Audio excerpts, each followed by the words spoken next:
Selamat pagi anak-anak semuanya. Tetap sehat selalu dan semangat. Katabolisme itu adalah reaksi penguraian senyawa yang kompleks. Pada respirasi aerob dapat dibagi menjadi 4 tahapan. Mari kita perhatikan jalur tahapan glikolisis. Jalur tahapan glikolisis ini terjadi menjadi 10 tahapan, di mana 10 tahapan ini terbagi atas 2 tahapan. Yang pertama, tahapan pemecahan glukosa menjadi 2 molekul gliseraldehid 3 fosfat. Yang pertama,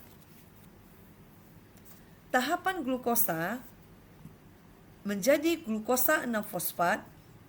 Ini terjadi peristiwa fosforilasi glukosa, di mana terjadi pemindahan gugus fosfat dari ATP ke glukosa pada atom karbon nomor 6, sehingga membentuk glukosa 6 fosfat.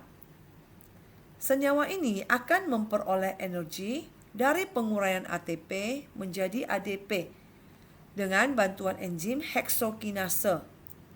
Yang kedua, glukosa 6 fosfat dikatalisis oleh enzim fosfoglukoisomerase sehingga terbentuk isomer fruktosa 6 fosfat.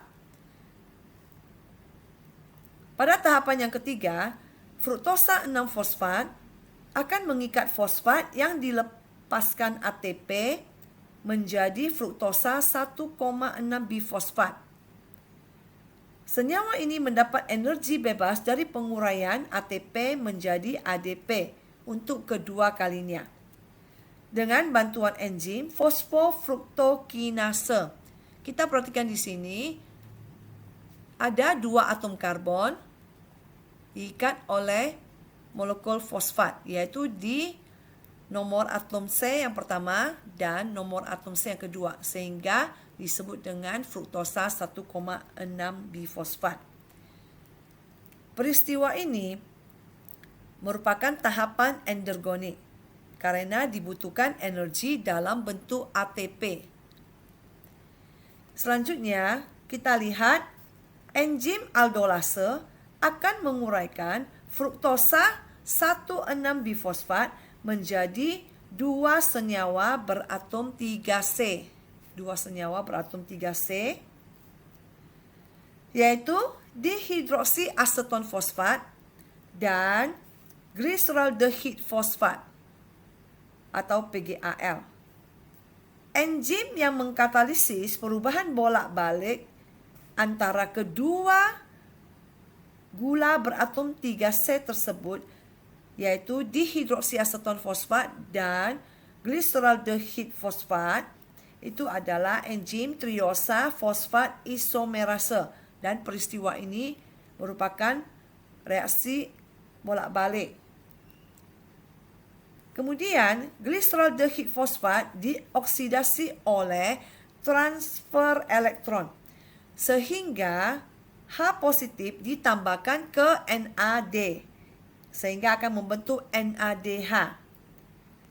Reaksi ini berlangsung secara eksergonik, yaitu energi yang dilepaskan kemudian untuk digunakan kembali mengikat gugus fosfat yang selalu ada dalam sitoplasma sehingga terbentuk 1,3-bifosfogliserat.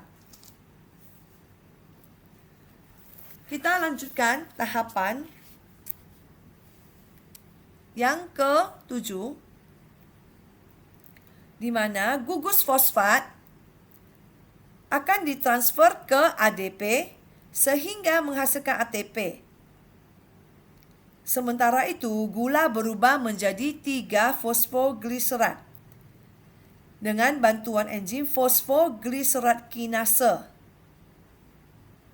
Yang ke-8, enzim fosfogliseromutase akan memindahkan gugus fosfat sehingga terbentuk 2-fosfogliserat.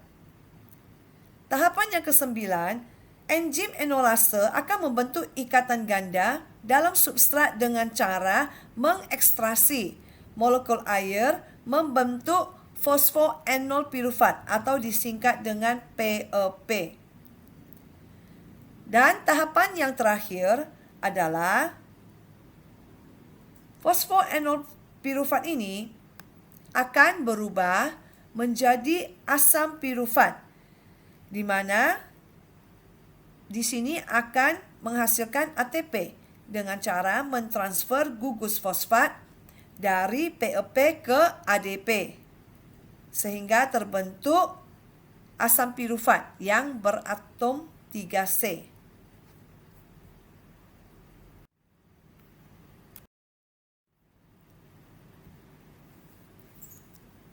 Selanjutnya, kita lihat tahapan yang kedua, yaitu dekarboksilasi oksidatif.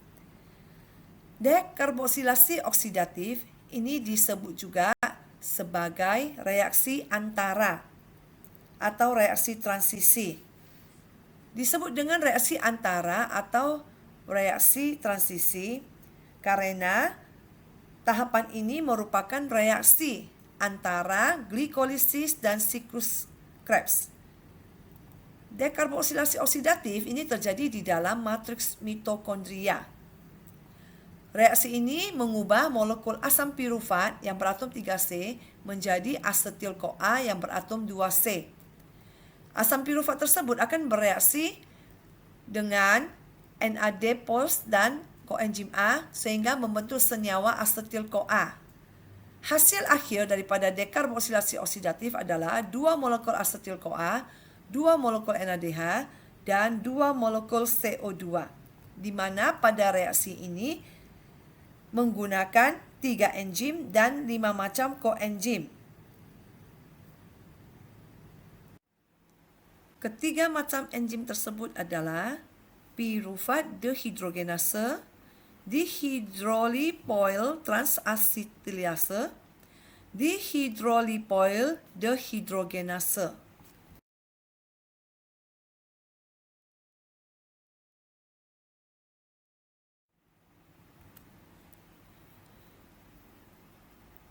Kita lihat reaksi antara dekarboksilasi oksidatif, di mana ini proses glikolisis yang terjadi di dalam sitoplasma, sedangkan ini adalah reaksi antara atau dekarboksilasi oksidatif yang terjadi di dalam matriks mitokondria, di mana pada proses glikolisis itu terjadi secara respirasi aerob, sedangkan yang di sini terjadi peristiwa respirasi anaerob. Kita lihat molekul asam pirufat ini akan dioksidasi menghasilkan CO2 dan NADH dengan penambahan koenzim A, maka akhirnya akan membentuk asetil-CoA.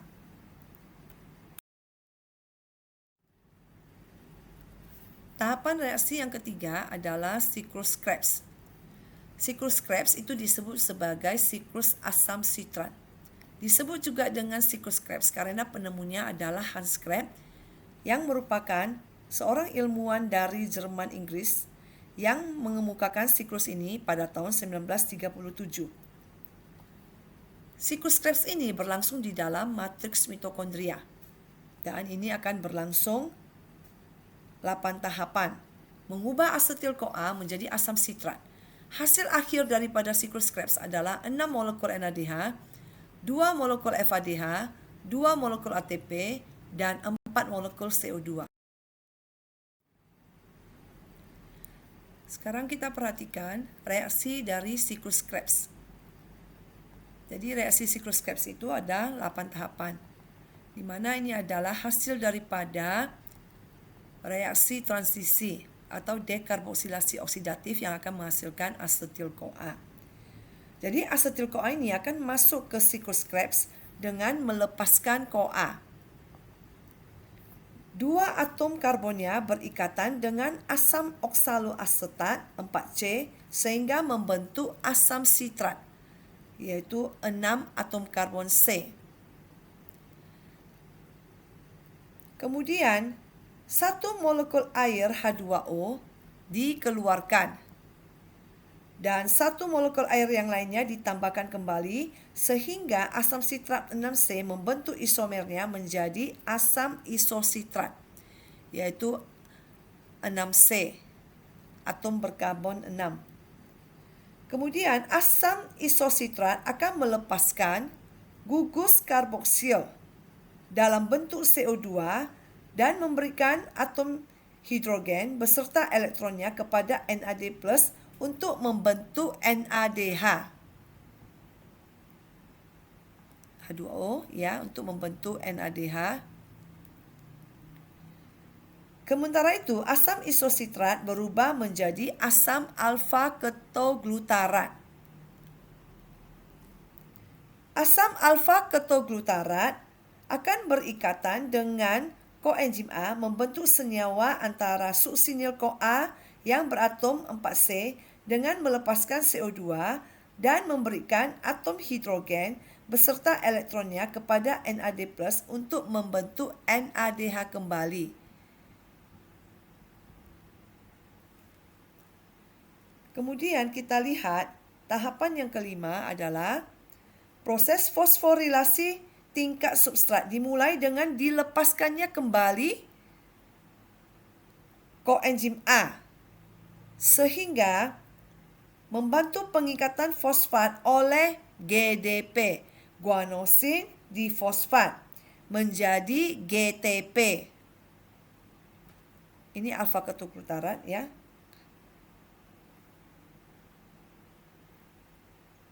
Ini serupa dengan ATP jika menyumbangkan satu gugus fosfat ke ADP. Senyawa antara suksinil-CoA akan berubah menjadi asam suksinat.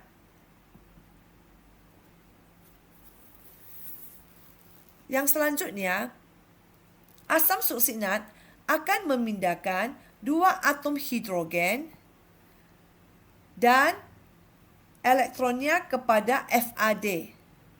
FAD ya. Sehingga membentuk FADH. Asam suksinat akan berubah menjadi asam fumarat. Selanjutnya, asam fumarat ini akan berikatan dengan H2O sehingga membentuk asam malat. Asam malat akan mentransfer kembali atom H dan elektronnya ke NAD sehingga terbentuk NADH. Dan asam malat akan berubah menjadi asam oksaloasetat yang akan digunakan dalam siklus Krebs selanjutnya.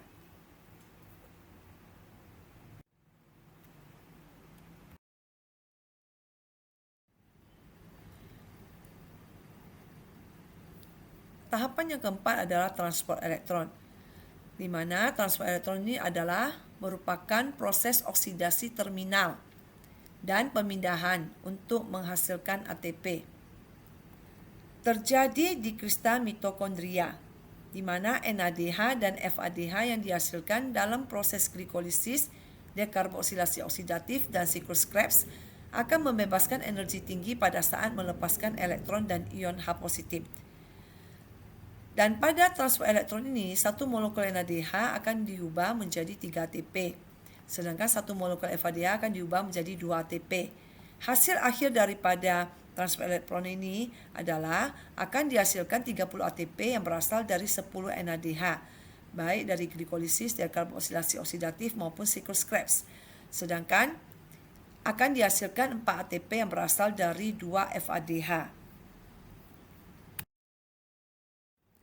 Kita lihat di sini adalah reaksi daripada proses transfer elektron, di mana akan diperlukan koenzim Q, yaitu senyawa yang berfungsi sebagai pembawa elektron dan rantai penghubung ke sitokrom. Sitokrom ini adalah enzim pernafasan, yaitu yang berfungsi sebagai pemindah elektron, suatu senyawa yang berfungsi sebagai pemindah elektron. Kita lihat respirasi anaerob. Respirasi anaerob adalah reaksi pemecahan karbohidrat untuk mendapatkan energi tanpa menggunakan oksigen. Terjadi pada jaringan yang kekurangan oksigen, akar tumbuhan yang terendam air, biji tebal yang sulit ditembus oksigen, sel ragi dan bakteri anaerob. Dari respirasi anaerob didapati persamaan reaksinya adalah sebagai berikut. yaitu C6H12O6 menjadi C2H5OH tambah CO2 tambah 21 kilokalori. C2H5OH ini adalah alkohol. Pada peristiwa respirasi anaerob, ini tidak memerlukan oksigen, menggunakan asam pirufan atau asetaldehida sebagai pengikat hidrogen, menghasilkan asam laktat atau alkohol. Hanya menghasilkan 2 molekul ATP atau energi sebesar 21 kilokalori dan tahapan reaksinya adalah lebih sederhana. Fermentasi. Berdasarkan produknya, jenis fermentasi yang umum yaitu fermentasi alkohol dan fermentasi asam laktat. Dan fermentasi ini termasuk respirasi anaerob. Seringkali diistilahkan proses penguraian zat oleh mikroorganisme pengurai karena menggunakan enzim-enzim yang ada di dalam sel. Fermentasi sebagai perubahan enzimatik dari substansi organik oleh mikroorganisme untuk menghasilkan produk-produk organik yang lebih sederhana. Jadi, hasil fermentasi alkohol setiap satu molekul glukosa, yaitu 2 molekul etanol, 2 molekul CO2, dan 2 molekul ATP.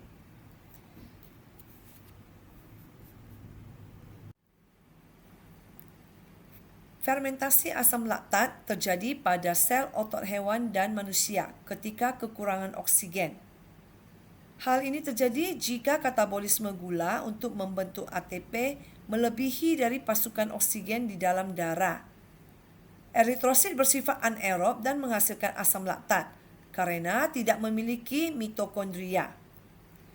Fermentasi asam laktat juga dilakukan oleh jamur atau bakteri yang sering kita gunakan dalam pembuatan keju dan yogurt. Misalnya Streptococcus species.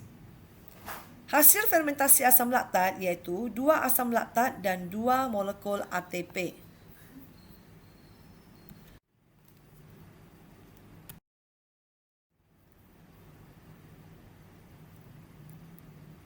Katabolisme lemak.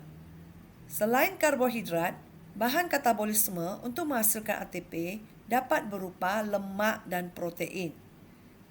Jumlah ATP yang dihasilkan dalam katabolisme setiap satu molekul lemak dapat menghasilkan 46 ATP. Lemak dapat berasal dari makanan maupun jaringan lemak yang tersimpan di bawah kulit. Lemak akan dikatabolisme menjadi gliserol dan asam lemak dengan bantuan enzim lipase. Gliserol akan diubah menjadi gliseraldehid fosfat, kemudian masuk ke jalur respirasi glikolisis.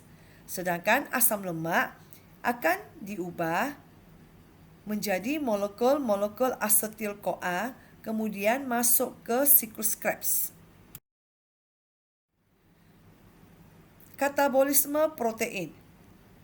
Jumlah ATP yang dihasilkan dalam katabolisme setiap satu molekul protein sama dengan karbohidrat, yaitu 38 ATP. Protein ini akan diuraikan menjadi asam amino. Asam amino dapat dimanfaatkan sebagai bahan bakar setelah mengalami deaminasi, yaitu pelepasan nitrogen. Asam amino itu diubah menjadi asam pirufat dan asetil-CoA. Gugus asam amino yang dilepas dari asam amino dibawa ke hati, kemudian diubah menjadi amonia dan dibuang melalui urin.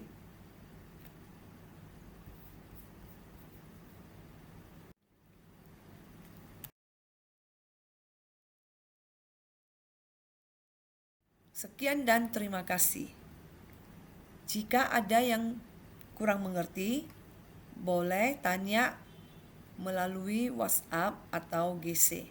Terima kasih.